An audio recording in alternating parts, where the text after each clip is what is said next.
सुप्रभात बच्चों, पूर्णांकों के गुणन के इस भाग में आपका फिर से स्वागत है। अभी तक हम लोगों ने पूर्णांकों का गुणन कैसे होता है यह सीखा, लेकिन पूर्णांकों के गुणन के क्या क्या गुण हैं, क्या आप जानते हैं? नहीं जानते होंगे। आइए पूर्णांकों के गुणन के गुणों को सीखते हैं। पहला गुण है गुणन का समृद्ध गुण। समृद्ध गुण यानी क्लोजर प्रॉपर्टी फॉर मल्टीप्लिकेशन। समृद्ध गुण यह कहता है कि क्या दो पूर्णांकों का गुणनफल पूर्णांक ही प्राप्त होता है। आइए उदाहरण के साथ समझते हैं। जैसे कुछ पूर्णांक हमने लिया है और उनको गुणा भी किया है। जैसे 7 एक पूर्णांक है, 5 एक पूर्णांक है, दोनों का गुणनफल 35 आ रहा है, यह भी एक पूर्णांक है। -6 भी एक पूर्णांक है, -3 भी एक पूर्णांक है, दोनों का गुणनफल कितना आता है? 18, यह भी एक पूर्णांक संख्या है। एक और उदाहरण लेते हैं। -4 गुना 9, गुणनफल प्राप्त हुआ -36। -4 भी पूर्णांक है, 9 भी पूर्णांक है और -36 भी पूर्णांक है। एक और उदाहरण देखते हैं। 8 गुना -10, -80 हमें प्राप्त हुआ। 8 एक पूर्णांक संख्या है, -10 एक पूर्णांक संख्या है और -80 भी एक पूर्णांक संख्या है। अतः पूर्णांक गुणन के अंतर्गत समृद्ध होते हैं, यानी पूर्णांकों का गुणनफल जो प्राप्त होगा वह भी पूर्णांक संख्या ही होगा। जैसे a एक पूर्णांक संख्या है, b एक पूर्णांक संख्या है, तो दोनों का गुणनफल ab जो होगा वह भी एक पूर्णांक संख्या ही होगा। अब आइए देखते हैं पूर्णांकों के गुणन का दूसरा नियम। दूसरा नियम क्या कहता है? गुणन की क्रम विनिमेयता, कम्यूटेटिव प्रॉपर्टी ऑफ मल्टीप्लिकेशन। क्रम विनिमेयता का तात्पर्य है कि क्रम बदल करके, यदि पूर्णांकों का क्रम बदल करके गुणा करते हैं तो देखते हैं कि हमें गुणनफल क्या प्राप्त होता है। जैसे उदाहरण के तौर पे कुछ पूर्णांक संख्याओं को मैंने गुणा किया है। आइए देखते हैं। 2 गुना -3 हमें प्राप्त हुआ -6, और यहाँ क्रम बदल के देखते हैं। -3 गुना 2 हमें प्राप्त हुआ -6, यानी दोनों पूर्णांकों का क्रम अगर बदल दिए तो गुणनफल हमें समान संख्या प्राप्त होती है। एक और उदाहरण देखते हैं। 4 गुना 5 20 प्राप्त हुआ। अब क्रम बदल दिए, 5 गुना 4 तो हमें 20 ही प्राप्त हो रहा है। यहाँ भी गुणनफल हमें समान प्राप्त हुआ। एक और उदाहरण से समझते हैं। -7 गुना -6 प्राप्त हुआ हमें 42। अब -6 गुना -7 करते हैं तो हमें प्राप्त होता है 42। यानी a यदि एक पूर्णांक संख्या है और b पूर्णांक संख्या है तो a गुना b बराबर हमें होगा b गुना a। अतः पूर्णांक के लिए गुणन क्रम विनिमेय है, यानी पूर्णांकों का क्रम बदल करके भी गुणा करते हैं तो हमारा गुणनफल समान प्राप्त होता है। अब आइए देखते हैं पूर्णांकों के गुणन का तीसरा गुण। तीसरा गुण क्या है? गुणन का साहचर्य गुण, एसोसिएटिव प्रॉपर्टी ऑफ मल्टीप्लिकेशन। साहचर्य गुण 3 पूर्णांकों को लेकर देखा जाता है। हमने भी 3 पूर्णांक लिए हैं, -3, -4 और 5।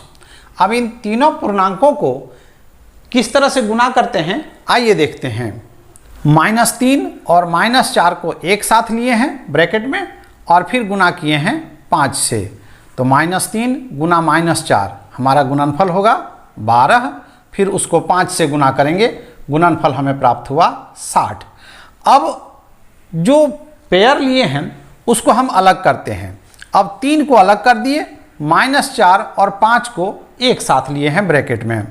अब गुणा करते हैं तो -3 गुना -4 गुना 5, तो -4 गुना 5 हमें प्राप्त होगा -20 और -3 गुना -20 हमें प्राप्त हुआ 60। यानी हम देखें कि 3 पूर्णांकों को अलग अलग तरीके से गुणा करते हैं तो भी गुणनफल हमारा समान प्राप्त होता है। अतः 3 पूर्णांकों को किसी भी क्रम में गुणा करने पर हमारा गुणनफल समान प्राप्त होता है। यानी a, b और c 3 पूर्णांक हैं तो a गुना b गुना c, जितना प्राप्त होगा उतना ही a गुना b गुना c, यानी b और c को पहले गुना करके फिर a से गुना करते हैं, और यहाँ a b को पहले गुना करके फिर c से गुना करते हैं। दोनों ही स्थिति में हमारा गुणनफल समान प्राप्त होगा, यानी यह गुणन का साहचर्य गुण को दिखाता है। अब आइए देखते हैं पूर्णांकों के गुणन का अगला गुण। अगला गुण क्या है? वितरण गुण, डिस्ट्रीब्यूटिव प्रॉपर्टी। वितरण गुण को दो भाग में देखा जाता है। पहला भाग है योग पर गुणन का वितरण। योग पर गुणन का वितरण कैसे होता है, फिर अगले भाग में देखेंगे व्यवकलन पर गुणन का वितरण। तो सबसे पहले योग पर गुणन का वितरण देखते हैं, यानी मल्टीप्लिकेशन ओवर एडिशन। इसमें भी 3 पूर्णांक लेंगे और 2 पूर्णांकों को पहले ब्रैकेट में योग करेंगे और फिर गुना करेंगे, और देखते हैं परिणाम क्या प्राप्त होता है। जैसे 4 गुना 5 जोड़ 6, 5 और 6 ब्रैकेट में है, तो इन दोनों का काम पहले करेंगे। 5 और 6 11 गुना 4 हमें प्राप्त हुआ 44। अब इसको डिस्ट्रीब्यूट करते हैं, बांटते हैं, बांट करके गुना करते हैं। जैसे 4 को पहले 5 से गुना करेंगे और फिर 6 से गुना करके योग करते हैं। यही काम दूसरी स्थिति में किया गया है। 4 गुना 5 जोड़ 4 गुना 6, तो हमें प्राप्त हुआ 4 गुना 5 20 और 4 गुना 6 24। दोनों का गुणनफल हमें 44 प्राप्त हुआ। यानी 3 पूर्णांकों को वितरण करके अगर गुणन करते हैं, जैसे यहाँ वितरण करके गुना किए, तो परिणाम दोनों ही स्थिति में हमारा एक समान प्राप्त होता है। एक और उदाहरण देखते हैं। -3 गुना 6 जोड़ 2, ये दोनों को ब्रैकेट में रखे हैं। इन दोनों का काम पहले किए। 6 जोड़ 2 कितना हुआ 8 गुना -3, हमारा प्राप्त हो रहा है -24। अब -3 को 6 के साथ डिस्ट्रीब्यूट करते हैं और 2 के साथ बांटते हैं, वितरण कर रहे हैं। तो वितरण करते हैं तो -3 गुना 6 जोड़ -3 गुना 2, प्राप्त हमें हो रहा है -18 जोड़ -6, और -18 जोड़ -6 हमें क्या प्राप्त होगा -24। अब दोनों ही स्थिति में हमारा समान पूर्णांक प्राप्त हो रहा है। यानी पूर्णांकों के लिए योग पर गुणन का वितरण नियम सत्य साबित होता है।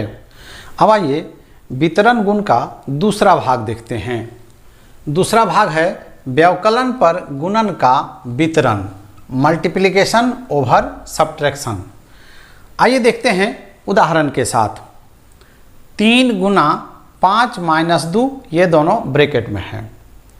अब इनका परिणाम क्या प्राप्त होगा? 5 माइनस 2 3, और गुना कर रहे हैं 3 से, तो गुणनफल हमें प्राप्त हुआ 9। अब इस 3 को बांटते हैं इन दोनों के साथ, डिस्ट्रीब्यूट करते हैं, वितरित करते हैं। तो 3 गुना 5 घटाओ 3 गुना 2, तो 3 गुना 5 15 प्राप्त हुआ, और 3 गुना 2 हमें 6 प्राप्त हुआ। लेकिन हमें घटाव करना है, 15 घटाओ 6 9। यानी जब अंकों का वितरण कर देते हैं और परिणाम प्राप्त करते हैं, तो दोनों ही स्थिति में परिणाम समान प्राप्त होता है। आइए एक और उदाहरण देखते हैं। -3 गुना -4 -6, ये दोनों को ब्रैकेट में रखे हैं। तो पहले इन दोनों का काम करेंगे, यानी -3 गुना -4 माइनस प्लस, यानी -4 जोड़ 6। अब हमें क्या प्राप्त हो रहा है? -3 गुना -4 प्लस 6 2 प्राप्त हुआ, और गुणनफल हमें प्राप्त हुआ -6। अब -3 को दोनों के साथ बांटते हैं और फाइनली गुना करने के बाद घटाते हैं। तो -3 गुना -4 -3 गुना -6, हमें प्राप्त हुआ -3 गुना -4 12, और -3 गुना -6 18। अब घटाव करते हैं, 12 -18 प्राप्त होता है -6। अब देखिए दोनों ही स्थिति में हमारा परिणाम समान प्राप्त हो रहा है। अतः हम कह सकते हैं कि पूर्णांकों के लिए व्यवकलन पर भी गुणन का वितरण नियम लागू होता है। और इस तरह से हम लोगों ने देखा योग पर और व्यवकलन पर गुणन के वितरण गुण। क्या देखा? यदि a, b और c पूर्णांक संख्या हैं, तो a गुना b plus c equal to a गुना b जोड़ a गुना c योग पर, और व्यवकलन पर क्या देखा, a गुना b minus c equals to a गुना b माइनस a गुना c। अब आइए देखते हैं पूर्णांकों के गुणन के कुछ और विशेष गुण, जैसे शून्य का गुणात्मक गुण, मल्टीप्लिकेटिव प्रॉपर्टी ऑफ जीरो। उदाहरण से समझते हैं, जैसे 3 गुना शून्य हमें शून्य प्राप्त होगा और 0 गुना 3 भी हमें शून्य प्राप्त होगा। अतः एक पूर्णांक एवं शून्य का जो गुणनफल होता है हमेशा शून्य प्राप्त होता है। यानी किसी भी पूर्णांक को शून्य से गुणा करें या शून्य को किसी भी पूर्णांक से गुणा करेंगे तो गुणनफल हमेशा शून्य प्राप्त होता है।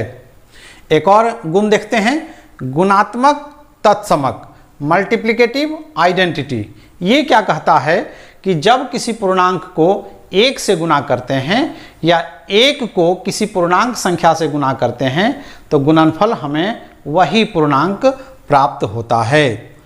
जैसे उदाहरण के तौर पे -3 गुना 1 हमें प्राप्त हुआ -3 और 1 गुना 4 हमें प्राप्त हुआ 4।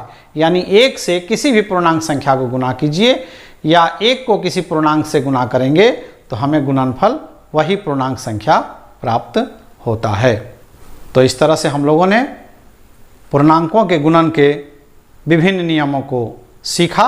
उम्मीद है आपको ये नियम पसंद आया होगा। बहुत बहुत धन्यवाद।